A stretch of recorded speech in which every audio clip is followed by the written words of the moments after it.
नमस्कार दोस्तों, स्वागत है आपका मेरे YouTube channel SSC exam pathfinder में। और आज हम लेके आए हैं 13 सितंबर 2024 को एसएससी सीजीएल के हुए पेपर के मैथ पेपर का सॉल्यूशन। तो इस कड़ी में ये हमारा 13वां वीडियो है। तो आइए शुरू करते हैं आज का वीडियो। आइए शुरू करते हैं। पहला क्वेश्चन है, निम्नलिखित समीकरणों का हल है। इस तरह के 3 समीकरण दिए, यहाँ पर ये ऑप्शन दिया। अगर तीनों समीकरणों को हल करने की कोशिश की जाए तो थोड़ा समय लगेगा, हल होगा लेकिन थोड़ा समय लगेगा। अगर इसको 60 में निकालना है तो सबसे बेहतर होगा कि इसमें सबसे छोटे गुणांक वाला इक्वेशन पकड़ा जाए और इनमें से इनके वैल्यू देखे जाए कि कौन सा जो है इसमें सही हो सकता है। तो यहाँ पर सबसे छोटे गुणांक में देखा है तो 2, 3 और ये वाला है। इसमें हम क्या करते हैं, x का मान -1, 1 और 1 x, y, z का क्रमशः रख देते हैं। अगर यहाँ -1 रखेंगे तो -2, 1 रखेंगे तो 3, ये +1 आ जाएगा और यहाँ भी 1 रखेंगे तो -4, -7 हो जाएगा। इसका मतलब है कि ये पहला सही नहीं है। दूसरा वाला देखेंगे तो इसमें y का माइनस है, बाकी सब प्लस है। तो अगर हम इसमें इस तरह से रखेंगे तो ये 2 प्लस हो जाएगा और ये y का माइनस है तो 3, 4 -7 हो जाएगा। 7, 2, 5 ये भी नहीं, तो ये दूसरा वाला भी सही नहीं होगा। अब आते हैं तीसरे की बात। इसमें जो सभी हैं z माइनस है, तो यहाँ पर z माइनस करेंगे तो ये 2, 3, 5 तो होगा, ये प्लस हो जाएगा 5, 4, 9 ये भी सही नहीं होगा, तो यानी ये भी सही नहीं है। लास्ट वाले में क्या सब प्लस हैं, तो ये 2, 3, 5 होगा, 5 से 4 जाएगा 1, ये 1 सही आएगा। इसका मतलब लास्ट वाला ऑप्शन इसमें सही है। इस तरह से इसको सॉल्व करेंगे तो समय कम लगेगा। नेक्स्ट क्वेश्चन है। नेक्स्ट क्वेश्चन में एक त्रिभुज PQR और दूसरा त्रिभुज ABC, ये तीनों सर्वांगसम, ये सर्वांगसम का निशान दिया, इसमें AB इतना इतना करके दे रखा है। निम्नलिखित में कौन सा विकल्प सही है। यहाँ पर ये कुछ विकल्प दिए गए। तो समझने के लिए आप ऐसे कर सकते हैं कि AB बराबर 6 है और कोण ये 70 है, कोण B है। तो इस तरह से कुछ है, एक ये साइड होगी, एक कुछ इस तरह होगी, एक कुछ ये, यानी तीनों बराबर तो नहीं है। तो अगर हम इसको A, इसको B और इसको C माने तो ये 6 दे रखा है और कोण एंगल B वाला ये 50 दिया हुआ है और कोण A ये वाला 70 दिया है। तो निम्नलिखित में से कौन सा विकल्प सही है। अब अगर ये सर्वांगसम है तो बिल्कुल सेम टू सेम, थोड़ा सा बड़ा छोटा हो सकता है लेकिन एंगल बिल्कुल उतने ही उतने होंगे। और ये इसी तरह से ये भी 70 होगा, तो ये P होगा, ये Q होगा और ये R होगा। अब इसमें से देखना है तो निम्नलिखित में से कौन सा विकल्प सही। लिखा है QR बराबर 6 सेंटीमीटर। यहाँ पर अगर AB 6 है तो यहाँ पर ये PQ 6 होगी। तो यहाँ पर पहले तो ये मिला लीजिए कौन सी, इसमें QP 6 है तो QP 6, ये दोनों तो पहले ही कैंसिल, इन दोनों में से। अब यहाँ पर एंगल 60 दिया, 60 एंगल यहाँ पर ये R वाला है तो R वाला 60 इसमें, इसलिए ऑप्शन नंबर 4 ये सही होगा। थोड़ा सा ध्यान दें कि सर्वांगसम में सेम कोण सेम साइड्स होती, सेम कोण सेम साइड हो गई। अब यहाँ पर यही देखना था कि ये 6 है तो ये QP 6 होगी, तो QP केवल इस ऑप्शन में, इस ऑप्शन में 6 थी। अब R अगर 60 देखा जाए तो ये 50 से 7 है तो ये 60 होगा, तो 60 केवल इसमें। आइए नेक्स्ट क्वेश्चन में है, यदि ये कुछ संख्या दी, इसको 6 का गुणा दी, जहाँ y एक संख्या है तो न्यूनतम मान क्या होगा। यहाँ पर विभाज्यता के लिए क्या करेंगे, सीधे सीधे जो है 6 से यहाँ पर डिवाइड करने की कोशिश करेंगे। 6 पंचे 30, 2 21 आए, 6 3 18, यहाँ 3 आएगा और 3 के बाद अगर ये y दिया है तो y में 6 मान हो तो 36 हो जाएगा। और अगर 6 मान नहीं है तो हम कुछ भी मान ले सकते हैं, लेकिन आगे वाला 7 भी आगे दिया। तो अगर सपोज के लिए y का मान अगर हम 0 ले लेते हैं तो यहाँ 3 30 हो जाएगा, 24 6 पंचे 30, पूरा कट जाएगा, आगे 72 है ही। इस हिसाब से ऑप्शन नंबर 1 सही होगा। आइए अगला क्वेश्चन देखते हैं। नेक्स्ट क्वेश्चन इस तरह से एक जो है व्यंजक दिया हुआ और इसको सरल करने की बात कर रहा है। ऊपर देखिए x - y की पावर क्यूब इस तरह का है और नीचे वही वैल्यू गुणक में दी, जबकि ऊपर की वैल्यू प्लस में दी। वैसे इसको a cube, b cube, c cube जो फार्मूले के आधार पर अगर उसको खोला जाएगा तो a + b + c के होल क्यूब का फार्मूला है, उसको खोलेंगे उसमें इस तरह के टर्म आएंगे। उस तरह से करने पर बहुत लंबा होगा। दूसरा ऑप्शन यह है कि हम x y z के कुछ वैल्यू पुट कर सकते हैं। मान लेते हैं कि क्रम से x y z को या तो हम 1 2 3 वैल्यू रख लें या तो हम 0 1 2 वैल्यू रख लें। तो हम यहाँ पर 0 1 2 का प्रयोग करते हैं। तो अब देखते हैं अगर x की जगह हम 0, y की जगह 1 और z की जगह 2 पुट करें तो क्या आएगा। x की जगह 0, y की जगह 1 तो -1 की पावर 3 आएगी तो -1 हो जाएगा। यहाँ पर y की जगह 1, z की जगह -2 तो यहाँ 1 से 2 जाएगा तो ये भी -1 आ जाएगा। -1 का क्यूब -1 ही रहेगा। आगे देखते हैं z 2 है, यहाँ पर 0 है तो 2 का पावर क्या आ जाएगी 3, क्योंकि 0 को मतलब तो 2 की पावर 3 का वैल्यू 8 हो जाएगा। तो ये माइनस का 2 और ये 8 घट करके ऊपर की वैल्यू आ जाएगी 6। अब नीचे इसी तरह देखेंगे तो ये -1 होगा, ये भी -1 होगा और यहाँ पर क्या होगा 2। तो -1 गुणा करके क्या होगा, -1 यहाँ होगा, -1 यहाँ होगा, -1 प्लस हो जाएंगे और यहाँ बचेगा 2। तो केवल 2 से ही इसको भाग करना है। तो इसका मतलब आंसर आएगा आपका 3, जो ऑप्शन नंबर 4 सही होगा। इससे सरल और इससे शॉर्ट कोई दूसरा ऑप्शन नहीं हो सकता। क्वेश्चन है, एक नाव कुल 32 घंटे में धारा के विपरीत दिशा में 78 किलोमीटर की दूरी तय करती है और वापस आ सकती है। यदि कुल 9 घंटे में 15 किलोमीटर की दूरी धारा के विपरीत दिशा में 52 किलोमीटर धारा की दिशा में तय कर सकती है, नाव स्थिर जल में 12 घंटे में कितनी दूरी तय करेगी। तो यहाँ पर पहले तो आप ये समझ लीजिए कि नाव की चाल अगर x हो और धारा की चाल अगर y हो तो x विपरीत दिशा में x - y बराबर p सपोज कर लेते हैं और x + y बराबर q सपोज कर लेते हैं, क्योंकि यहाँ ना तो एक्स वाई का कुछ दिया नहीं, तो इतना आप यहाँ पर समझ लीजिए। अब हम यहाँ पर सवाल लगाएंगे समय बराबर दूरी बटे चाल के हिसाब से। तो समय यहाँ पर 32 दिया है, दूरी दी है 78 किलोमीटर, दूरी बटे चाल, और चाल क्या है विपरीत दिशा। विपरीत दिशा का मतलब माइनस वाली, तो इसको हम पी लेंगे। सिंगल संख्या लेने के लिए हमने पी माना, ये वाला थोड़ा सा डाउट बहुत करता है। इसके बाद वापस भी आता है 78 किलोमीटर बटे क्यू, एक इक्वेशन बन जाता है। इसको थोड़ा सा सीधा कर लेते हैं, 78 कामन लेकर के हम इधर इसके बटे में भेज देंगे, तो ये होगा 1/P बटे 1/Q, इक्वेशन नंबर 1। ऐसे आप इसको समझ के छोड़ दीजिए। अब दूसरा आता है, दूसरे में क्या इसी तरह से दूसरे इक्वेशन की बात करेंगे, तो दूसरा होगा 9 के बराबर 15/P, क्योंकि विपरीत दिशा में 15 किलोमीटर जाते हैं और सेम दिशा में जो है 52 किलोमीटर उस धारा के साथ, तो 52/Q है। यहाँ पर इसी तरह जैसे उसमें हमने 78 कामन लिया, तो यहाँ भी हम 52 कामन लेने की कोशिश करेंगे। तो जब हम 52 कामन लेंगे, इसमें है नहीं रियल में 52, तो ये हो जाएगा 15 ऊपर, नीचे हो जाएगा 52 × P। क्यों? क्योंकि 52 हम मल्टीप्लाई करेंगे ऊपर नीचे, तभी तो कामन आएगा। और यहाँ पर कुछ नहीं, यहाँ पर सीधे 1/Q आ जाएगा। और ये क्या है 9 के बराबर, अगर 52 को इधर लाएंगे तो 9 के बटे हो जाएगा। तो कुल मिला के हम ये कह सकते हैं कि इसको हम लिख सकते हैं 9/52 बराबर 15/52P प्लस 1/Q। समझ में आ रहा है? तो अब यहाँ पर देखते हैं कि 1/Q को हम निकालना चाहें तो क्या करेंगे। हम यहाँ से अगर इसको हम 1/Q लिखना चाहेंगे, तो ये वाला 15/52P इधर ले आएंगे, तो ये हो जाएगा 9/52 माइनस 15/52 का P। आप इसको ऐसे समझ सकते हैं। बस इतना ही काम यहाँ पर हमें करना है। अब इस चीज़ को क्या करेंगे कि 1/Q की वैल्यू हम यहाँ पर इक्वेशन नंबर 1 में पुट कर देंगे। तो जैसे हम 1/Q की वैल्यू यहाँ पर पुट करेंगे, तो ये P और यहाँ भी P हो जाएंगे। इससे हमें P की वैल्यू निकालना आसान होगा। अगर यहाँ तक क्लियर हो गया तो हम इसको मिटा देते हैं। अब यहाँ पर देखिए 32/78 लिखा रहेगा बराबर 1/P भी प्लस 1/Q की जगह हम क्या पुट करेंगे, ये 9/52 माइनस 15/52P। ठीक है, ये 1/P और ये दोनों आपस में जोड़े घटाएंगे और इस वाले को इधर ले आएंगे, तो ये हो जाएगा 32/78 प्लस ये वाला इधर आएगा तो माइनस हो जाएगा माइनस 9/52। इसको ऐसे छोड़ देते हैं। और इधर अब क्या करते हैं, ये P है यहाँ 52 नीचे, तो इसको 52 से ऊपर मल्टीप्लाई कर देंगे, तो 52/52P। ये 52 इसके साथ ये है, ये 15 माइनस वाला कर देंगे, यानी LCM के साथ एक साथ कर दिए, कंफ्यूज मत होइएगा। ठीक है, तो इन दोनों को घटा लेंगे और इधर इनका जो है कोशिश करें तो LCM करें, नहीं तो इसको यहीं पर अभी छोड़ देते हैं।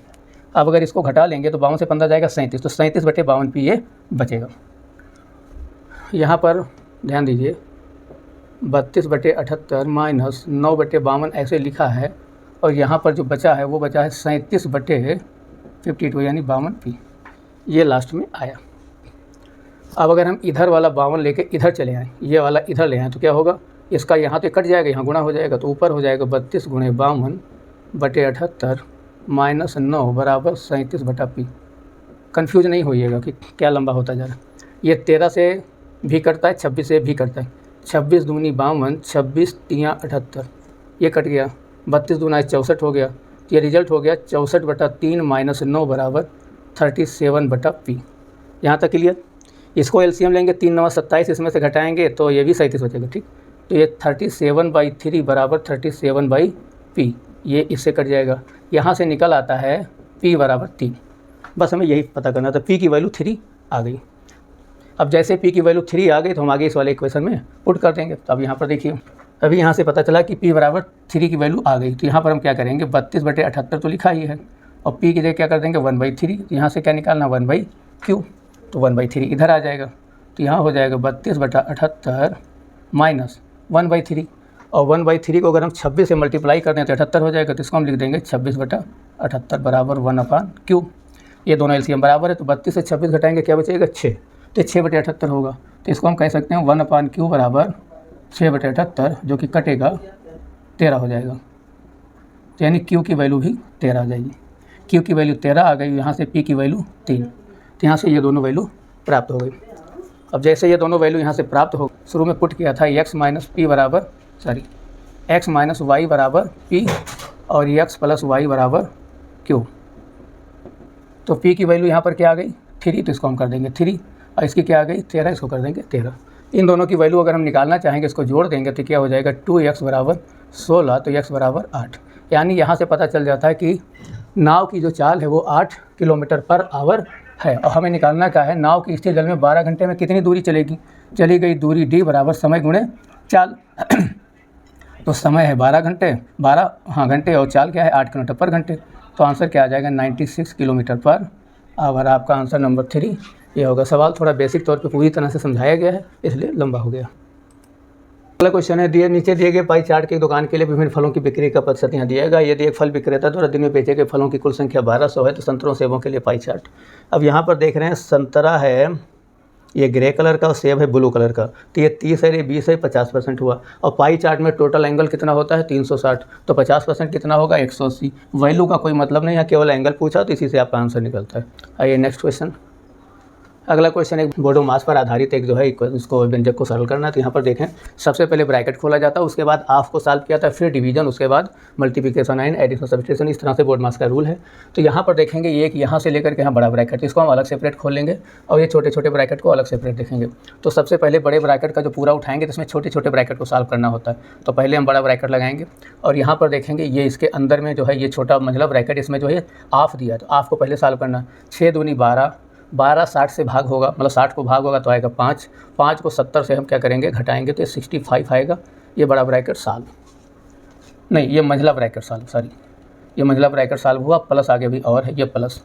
फिर यहाँ पर कहा ये भाग पहले करेंगे, तो भाग करने के पहले इसको इसमें से घटाएंगे तो 10 बचेगा, 10 में से 10 भाग जाएगा तो 1, ये बड़ा ब्रैकेट सॉल्व हो गया और प्लस में आ गया ये आगे। अब यहाँ पर देखें पहले हाफ को निपटाएंगे तो 25 हाफ इतना, तो 2 3 6 और 6 और 25 क्या होगा, 25 छक्का 150, तो ये 600 भाग 150 होगा। फिर पहले भाग होगा, उसके बाद गुणा होगा, जो पहले यहाँ भाग कर ही लेंगे तो आ जाएगा 4, और यहाँ पर 3 दूनी 6 और 6 चौक 24, तो इस तरह से देखेंगे तो ये पूरा टोटल इतनी दूर में आ जाएगा 24। फिर 5 दूनी 10, यहाँ पर 10 को और जोड़ देंगे बस, तो यहाँ 24 10 34 हो गया, तो यहाँ पर हम लिख देंगे 34। अब देख ही रहे हैं कि ये 66 है, 34 है, टोटल क्या आ गया 100, तो आंसर आपका क्या होगा 4 सही होगा। हाँ ये नेक्स्ट क्वेश्चन देखते हैं। अगला क्वेश्चन है इस तरह का ट्रिग्नोमेट्री का सवाल है, पी अंडर रूट तरह ये दिया इसके बराबर है, तो पी का मान ज्ञात करिए। अब यहाँ पर हम क्या करते हैं, यहाँ पर सभी के वैल्यू देखें कि सबके वैल्यू टेबल के अनुसार है जो कि सभी को पता होते हैं। तो यहाँ पर काट 30 का वैल्यू होता है √3, तो √3 जुड़ेगा तो ये हो जाएगा p इंटू 2√3 बराबर tan 60 का मान √3 होता है, ऊपर क्यूब लगा है तो √3 के ऊपर जब हम क्यूब लगाएंगे तो आ जाएगा 3√3 माइनस sin 60 का मान √3/2 होता है, यहाँ पर 2 कट जाएगा, 3√3 में से 1 √3 घट जाएगा तो ये आ जाएगा 2√3, और यहाँ भी क्या है 2√3, ये दोनों बराबर में कट जाएंगे तो p बराबर 1 आ जाएगा आपका आंसर। आइए नेक्स्ट क्वेश्चन देखते हैं। अगले सवाल में यदि क्रमिक छूट 10-15 हो तो छूट का समतुल्य, 10-15 की छूट में क्या होता है 10 + 15 25 और माइनस दोनों के गुणा का बटा 100 यानी 1.5 माइनस करेंगे तो आ जाएगा 23.5, आंसर नंबर पहला सही होगा। अगला क्वेश्चन, आर और यस के बीच एक चुनाव में आर को यस से मिले मतों का 110% मिले, उसने यस को 770 मतों से हरा दिया, अवैध मत नहीं थे तो मतों की कुल संख्या।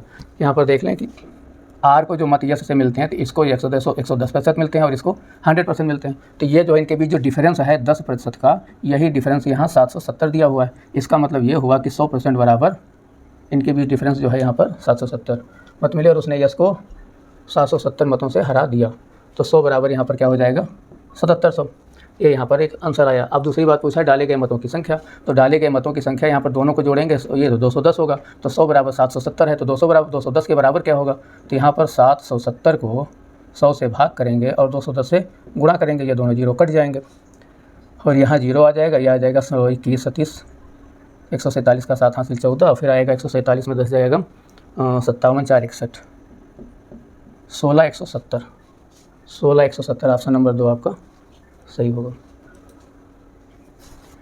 ये अगला क्वेश्चन है sin 31 बराबर अल्फ़ा, तो काट 59 का बताइए। यहाँ पर आप एक जो है त्रिकोणमिति के रूल के अनुसार जो राइट एंगल ट्रायंगल होता है, तो अगर इसको कोण हम अल्फ़ा माने तो साइन बराबर होता है लंब बटे कर्ण, तो यहाँ पर sin 31 बराबर अल्फ़ा दे रखा है, तो लंब की जगह अल्फ़ा हो जाएगा, कर्ण की जगह हम 1 मानेंगे तो इसकी जगह क्या होगा पाइथागोरस रूल से इसका स्क्वायर माइनस इसका स्क्वायर, तो ये हो जाएगा 1 माइनस अल्फ़ा का स्क्वायर। अब पूछा है काट 59, काट 59 को अगर हम चाहें तो लिख सकते हैं काट 90 माइनस 31, और काट 90 माइनस 31 बराबर होता है tan अल्फ़ा या tan 31, और tan 31 बराबर होता है लंब बटे आधार, लंब में अल्फ़ा है और आधार में √1 माइनस अल्फ़ा स्क्वायर। तो जो इसका वैल्यू पूछा है वो ये होगा, ये आंसर आपका है। फर्स्ट वाला ना कहिए कि गलत ऑप्शन में चला गया, ये वाला, ये सेकेंड नंबर पे होना चाहिए, तो ये आपका आंसर आ जाएगा। राइट, चलिए अगला सवाल देखते हैं। अगला सवाल यहाँ देखिए एक टेबल है और यहाँ पर कुछ बिक्री दिया हुआ है, यहाँ पर कुछ सूखे मेवे चाय दालें 3 आटा वगैरह सब है। पूछा गया उस पर फोकस, अगस्त 2012 से अक्टूबर 2012 अगस्त, सितंबर, अक्टूबर, ठीक है, तीनों महीने का है। सूखे मेवे, चीनी और चावल, सूखे मेवे, चीनी और चावल। पहले पूछा ये और ये, इन तीन के बारे में पूछा कि कुल संयुक्त बिक्री, इनकी संयुक्त बिक्री जोड़ लेना है। तो यहाँ पर देखिए 27, 25, 52 और 52, 32, 84। तो यहाँ पर नोट कर लीजिए, ये आ जाएगा 84। यहाँ पर इसी तरह से देख लीजिए, सब 4 की वैल्यू है। यहाँ पर क्या 8, 2, 10, 7, 17, तो 4 तीन कितना होगा 120, 17, 137। जोड़ने का तरीका आपका जो भी हो। यहाँ पर देख लेते हैं कि ये जो है 2, 2, 4, 7, 3, 10, इसका मतलब ये भी क्या है 50, 50, 4 कितना हो जाएगा 92, ये तीनों 92। अब इन तीनों को अगर हम एक साथ जोड़ेंगे तो 2, 7, 9, 4, 13, 9, 3, 12, 8, 20, 1, 21 और ये 3, ये हो गया 313 पहली कंडीशन। फिर पूछा है चाय, दाल और आटा। अब पूछा है इस वाले को चाय, दाल और आटा। तो ये हो गया 24, 15, 24, 30, 54, 10, 64, 5, 69, ये आ जाएगा आपका 69। फिर ये आ जाएगा 5, 4, 9, 2, 11 का 1, 4, 4, 8, 4, 12, 121, ये 69, 121 हो गया। और यहाँ पर 5, 3, 8, 9, 17 और 5, 3, 8, 4, 12, 1, 13, 137। तो 121, 137 दोनों जोड़ देंगे तो ये हो जाएगा 258, ये दोनों 258 होगा। और 258 में 2 और डाल देंगे 260, 260 का मतलब 6, 6, 12, 320, 327, यानी दूसरी कंडीशन जो है वो 327 टोटल आएगा। पूछा क्या संयुक्त बिक्री का कितने प्रतिशत है, यानी ये वैल्यू, ये वाली वैल्यू इसका कितने प्रतिशत है। तो यहाँ पर हम लिखेंगे 313/327 गुणे 100। बस इसको सॉल्व करना है। अब सॉल्व करने के लिए तो कटने वाली संख्या है नहीं और ये वैल्यू भी निकटतम दिया है, तो कुछ मिला के यहाँ पर ये होगा कि 327 से आपको 31,300 भाग करना ही होगा। 9 बार तो जाएगा ही जाएगा।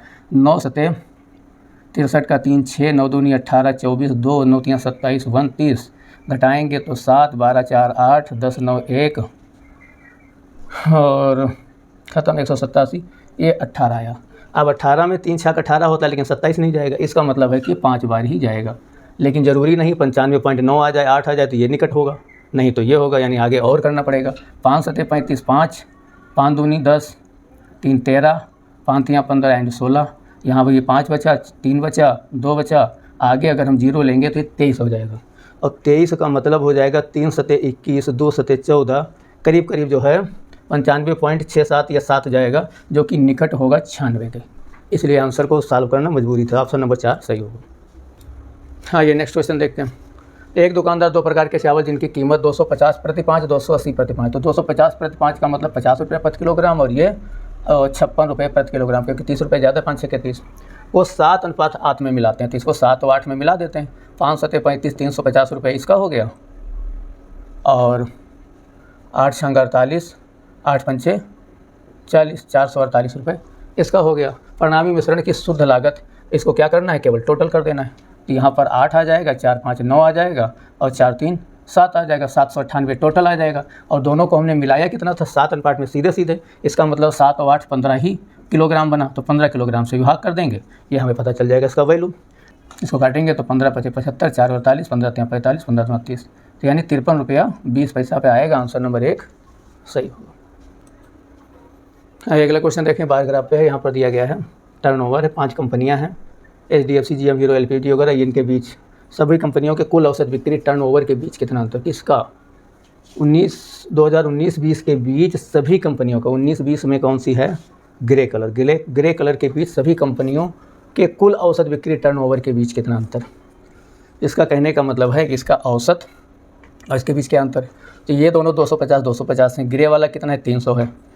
इसका मतलब यह है कि इसका जो हम औसत निकालेंगे तो 2 5 3 800 आएगा, और 800 बटे जब हम 3 करेंगे तो यहाँ पर जो भी आएगा, तो यहाँ पर ये मान के चलिए ग्रे वाला अगर इसी को औसत में लिया जाए तो ग्रे वाला यहाँ 50 ज़्यादा है। ग्रे को अगर बेस मानेंगे तो ये माइनस का 50 हो गया। यहाँ पर ग्रे को बेस मानेंगे, ये 250 है, 250 के ऊपर ये 350 ज़्यादा, ये 100 ज़्यादा है। यहाँ पर प्लस 150 ग्रे से ज़्यादा है। आगे आते हैं, ग्रे को बेस मान के चलते हैं, तो यहाँ पर ग्रे वाला 300 है और ये कितना है 275, तो यहाँ पर ये माइनस का 25 हो गया, और ये 400 है, ये 100 हो गया। इसका मतलब यहाँ पर प्लस 75 है। इसी तरह ग्रे को यहाँ बेस मानते हैं, तो ये 300 है और ये है 200, 100 माइनस का और ये है 50, यानी माइनस का 150 हो गया। यहाँ ग्रे को अगर बेस मानते हैं तो ये 50 नीचे 50 ऊपर है, तो यहाँ पर 0, कोई अंतर नहीं। अब अगर प्लस माइनस की यहाँ पर हम बात करें तो -150 प्लस 150 से कट गया, -50 75 से घट गया, तो केवल यहाँ पर प्लस का 25 बचा। 25 का डिफरेंस आया और कंपनियाँ कितनी हैं? 5। अगर इनका हम औसत निकालें, क्या निकालेंगे? औसत। अगर एवरेज निकालेंगे तो ये हो जाएगा 25/5 यानी 5 करोड़। 5 करोड़ का डिफरेंस आएगा, जो कि आंसर नंबर होगा आपका चौथा। ये थोड़ा सा टिपिकल टाइप का है, समझना जरूरी। इसमें जैसा कहा था, इसमें कहा था कि ग्रे कंपनियों का मतलब ग्रे कंपनी का जो भी बिक्री या वैल्यू है बाई चार्ट में, अन्य कंपनी के टोटल औसत से कितना कम और ज़्यादा, यानी अंतर लेना था बस। तो हम ग्रे को एक मानक मान के चल रहे हैं, बाकी को जोड़ घटा के प्लस माइनस किए हैं, उसके आधार पे जो वैल्यू है उसको काट पीट के निकाल दें। सबसे सरल यही पड़ेगा। ठीक है, आइए नेक्स्ट क्वेश्चन देखते हैं। दी गई तालिका कक्षा 9 में विद्यार्थी द्वारा प्राप्त अंकों को दर्शाया गया है, उसको बताया इसका रिजल्ट बनाना है, परसेंटेज कितना होगा। तो इसमें क्या करना है, क्योंकि सब समझिए रहे कि 5 सब्जेक्ट हैं, तो खाली टोटल जोड़ लीजिए, 500 से डिवाइड कर दीजिए, परसेंटेज हो गया। तो यहाँ पर आपको देखेंगे तो ये सभी तो 90 के ऊपर हैं, ये 90 से 3 ज़्यादा, ये 5 ज़्यादा, 8 ज़्यादा है। 78 में अगर हम 8 जोड़ दें तो हो जाएगा 86। यहाँ पर ये समझ लीजिए कितना हो जाएगा, 86। बाकी सब तो 90 ही हैं, तो 90 का अगर हम टोटल देखें तो 90% है, केवल 4 नंबर कम है। अगर 4 नंबर को 5 से डिवाइड करोगे तो क्या आएगा, 0.8। तो 90 से केवल 0.8 कम कर दो तो क्या हो जाएगा, 89.2%। आंसर नंबर आपका 4 सही। कैलकुलेशन आप जैसे आसान कर सकें। डाउट होता है, सबको जोड़िए और 5 से भाग कर दीजिए, आंसर आ जाएगा। 7 इकाई की त्रिज्या वाले एक वृत्त से 7 इकाई की लंबाई की जीवा का एक चाप काटा गया, छोटे हिस्से के चाप की लंबाई इकाई में क्या है।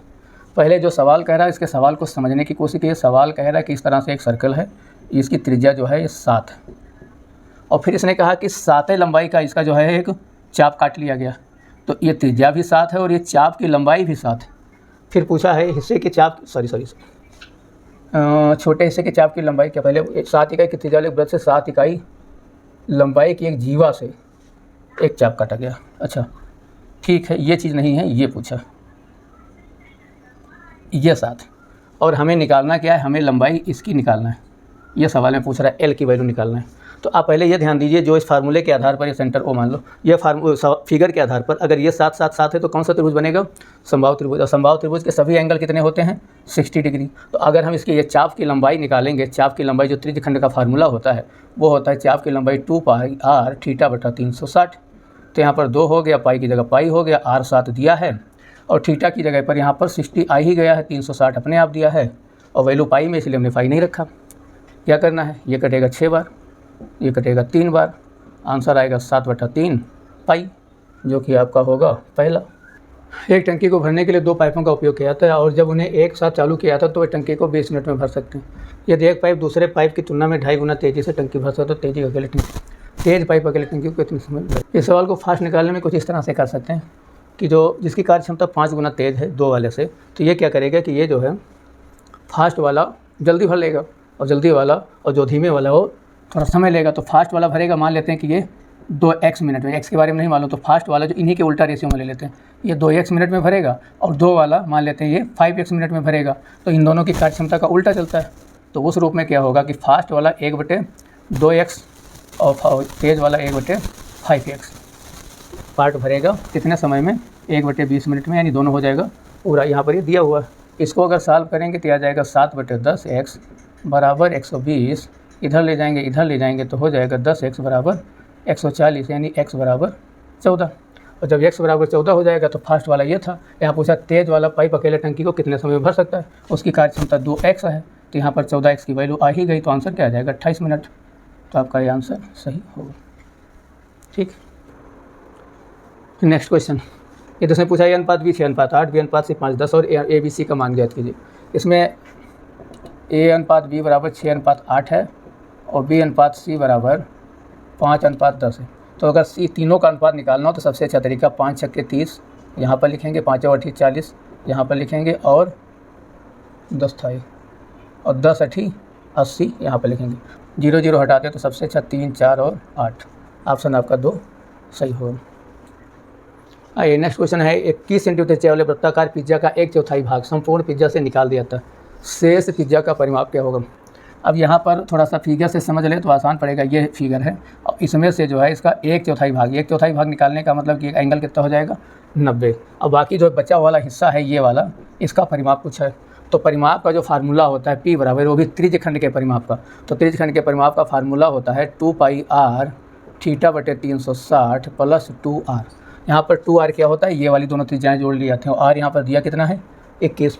यहाँ पर ध्यान देना है थीटा गलती से 90 मत रख लेना, क्योंकि जब हम चाप ये वाला ले रहे हैं यानी ये वाला हिस्सा निकाले हैं तो एंगल भी ये वाला लिया जाएगा, इस वाले को नहीं। तो ये एंगल कितना होगा 270।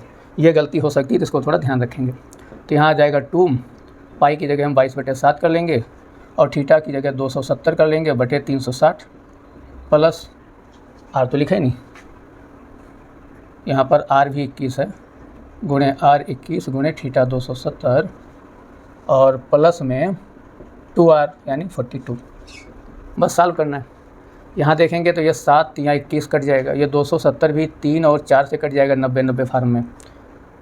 अब जो बचा ऊपर ध्यान दीजिए कि ये 4 भी से कट ही जाएगा, तो ये 2 और 2 मिलाकर के अगर हम यहाँ 11 कर दें तो ये 4 भी कट जाएगा।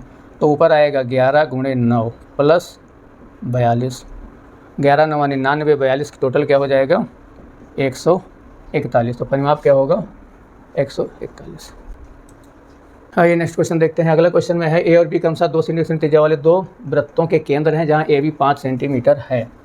सी वाला वृत्त त्रिज्या 8 सेंटीमीटर का अन्य वृत्त के केंद्र हैं जो उपरोक्त प्रत्येक दोनों वृत्तों को बाहरी रूप से स्पर्श करता है यदि ये सी बी। यहाँ पर यह समझ लीजिए कि एक 2 सेंटीमीटर वाला, एक 1 सेंटीमीटर वाला, एक और 2 सेंटीमीटर वाला, कुछ इस तरह से दे रखा है। तो यहाँ पर ये 2 है, ये 1 है, और अगर हम इसी से इसको मिलाएं, ये भी 2 है, इससे मिलाएं, ये भी 2। तो ये हो गया ए, ये हो गया बी, ये हो गया सी, और ये पूरी 5 है यहाँ तक। ठीक है, इसको भी मिला लेते हैं। इस एंगल को 90 बता दिया जैसा कि सवाल कहा, ए सी बी। ठीक है, इसको समझ लीजिए। तो आर का मान ज्ञात कीजिए, और आर था क्या, तीसरे सी वाले वृत्त को आर कहा, यानी इसकी त्रिज्या ये आर है, दोनों ये आर आर है, ये एक, ये एक, ये 2, ये 2। अब यहाँ समझना कि जब ये 90 हो गया, 90 के सामने का ये हाइपोटेनियस है और ये दोनों क्या हो गई साइड, आधार या लंब जो भी। तो इस तरह से क्या होगा, आधार का स्क्वायर लंब का स्क्वायर बराबर हाइपोटेनियस स्क्वायर।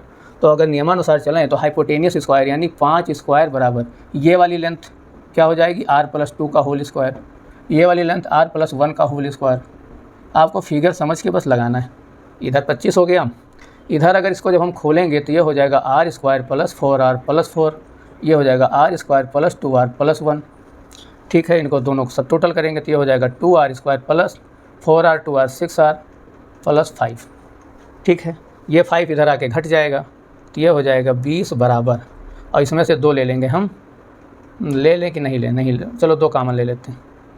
तो 2 कामन ले लेंगे तो हो जाएगा r² + 3r, ये 2 से 10 के रूप में कट जाएगा।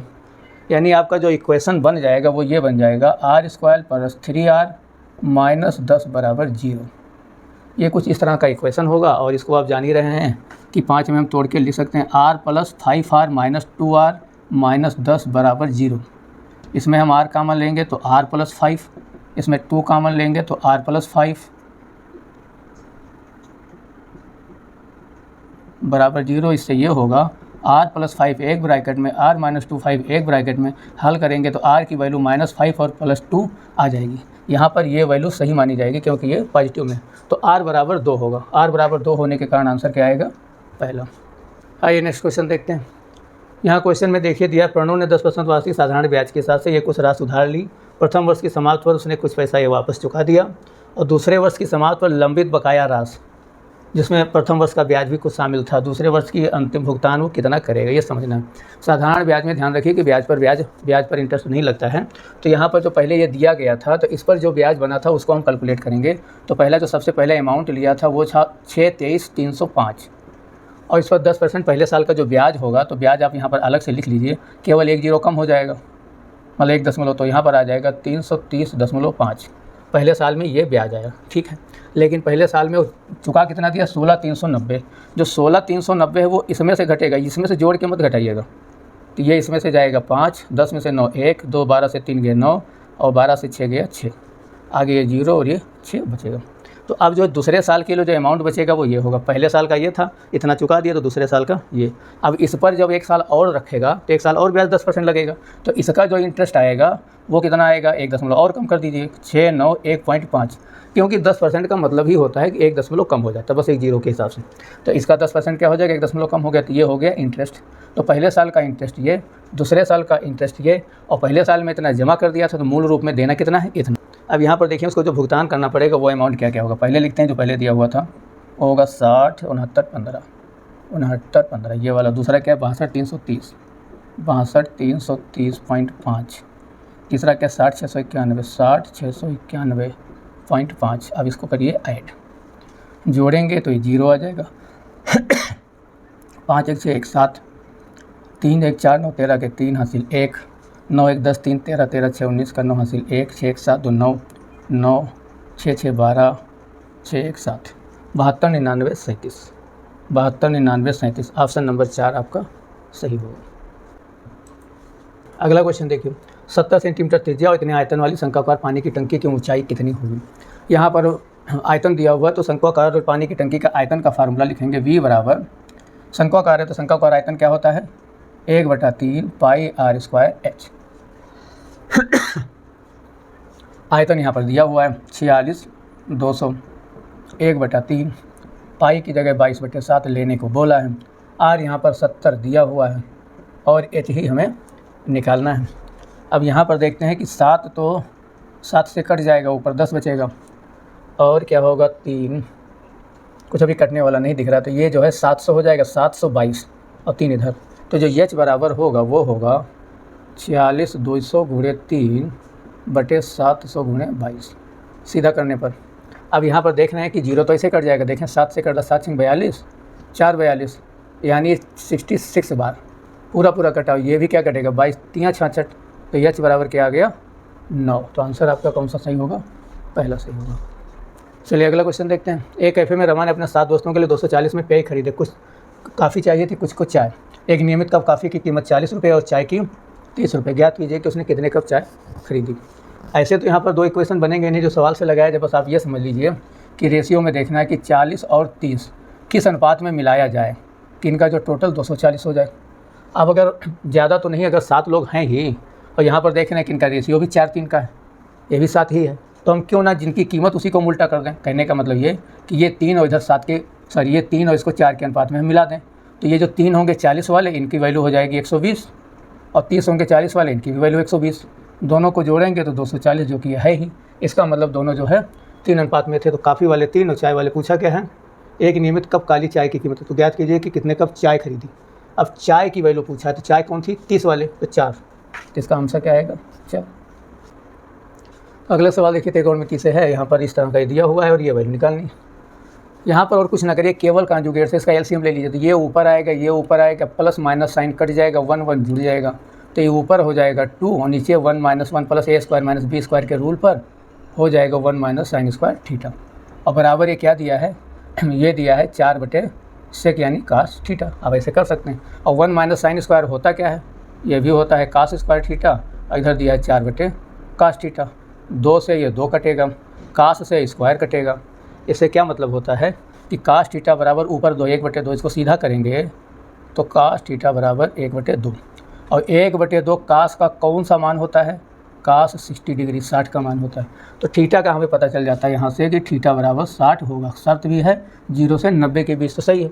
अब दिया है cot थीटा और कोसेक थीटा की वैल्यू, तो जब हम cot 60 लिखेंगे और कोसेक 60 लिखेंगे तो cot 60 की वैल्यू क्या होगी, tan 60 की √3 होती है, तो cot 60 की 1/√3, sin 60 के अंडर रूट 3/2 होती है, होगी 2/√3।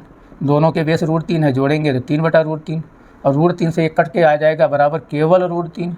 आंसर आपका आ जाएगा √3 यानी थर्ड वाला। हाँ चलिए आगे चलते हैं। इस पेपर का लास्ट क्वेश्चन, एक वस्तु को 250 पैसे के लाभ पर बेचा जाता है, इसके क्रय मूल्य और विक्रय मूल्य का अनुपात क्या होगा। अब यहाँ पर देखना है कि 250% के लाभ पर अगर 100 रुपये क्रय मूल्य है, 250% लाभ है यानी 250 रुपये लाभ है, तो टोटल इसका विक्रय मूल्य क्या होगा 350। फिर पूछा क्रय और विक्रय का अनुपात, तो क्रय हो जाएगा 100, विक्रय हो जाएगा 350, 50 से काट देंगे तो ऊपर आएगा 2, नीचे आएगा 7, आंसर होगा 2/7। ऑप्शन नंबर 1, एकदम सिंपल सा। तो ये रहा आज का वीडियो। दोस्तों उम्मीद है वीडियो आपको अच्छा लगा होगा।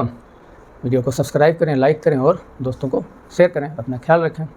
धन्यवाद।